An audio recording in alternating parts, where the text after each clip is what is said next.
Infinity Winterguard.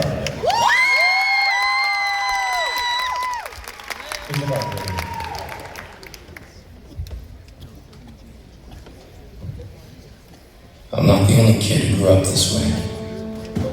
Surrounded by people who used to say that rhyme about sticks and stones. As if broken bones hurt more than the names we got called them all. So we grew up believing no one would ever fall in love with us. That we'd be lonely forever. That we'd never meet someone to make us feel like the sun was something they built for us in their tool shed. So broken heartstrings bled the blues as we tried to empty ourselves so we would feel nothing. Don't tell me that hurts less than a broken bone. Something surgeons can cut away, but there's no way for it to metastasize, it does.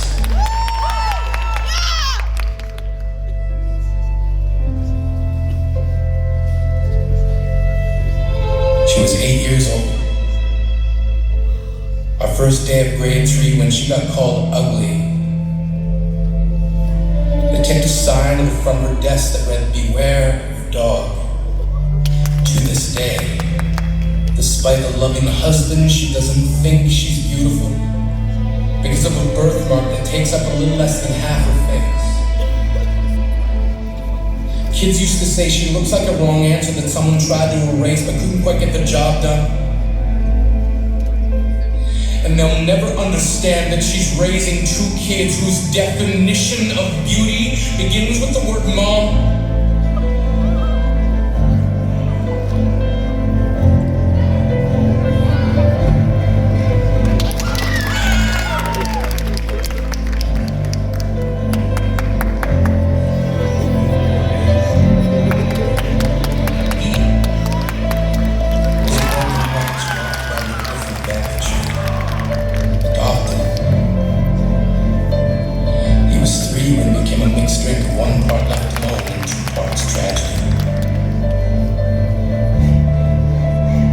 Started therapy in 8th grade.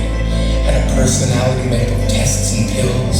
Lived like the uphills were mountains and the downhills were cliffs. 4 suicidal, a tidal wave of antidepressants, and an adolescence being called pop.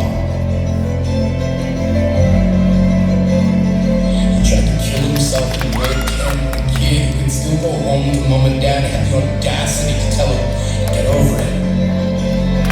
Depression is something that can be remedied by any of the contents found in a first aid kit. To this day, he's a stick of TNT lit from both ends. Could describe to in detail the way the sky bends in the moment before it's about to fall. And despite an army of friends who all call him an inspiration, he remains a conversation piece between people who can't understand. Sometimes being drug-free has less to do with addiction and more to do with sanity.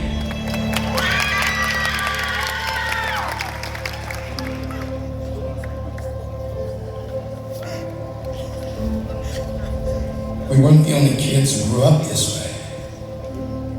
To this day, kids are still being called names. The classics were, "Hey stupid," "Hey spaz." Seems like every school has an arsenal of names getting updated every year. And if a kid breaks in a school and no one around chooses to hear, do they make a sound? Or they're just background noise from a soundtrack stuck on repeat when people say things like kids can be cruel. I want to tell them that all of this is just left over when we finally decide to smash all the things we thought we used to be. And if you can't see anything beautiful about yourself, get a better mirror. Look a little closer. Stare a little longer. Because there's something inside you that makes you keep trying despite everyone who told you to quit. You got the cast or the broken heart inside you, something they were wrong. So maybe you don't belong to a group or a playground. Maybe they decided to pick you out for basketball or everything. Maybe you should remain bruises and broken teeth to show them help but never told. Because something that holds you around if everyone around you wants to bury you beneath it, you have to believe that they were wrong. They have to be wrong. Why else would we still be here? We stem from a root planted in the belief that we are not what we were called, not the faded echoes of voices crying out names will never hurt me. Of course, they did. But our lives will only ever always continue to be a balancing act that has less to do with pain and more to do with beauty.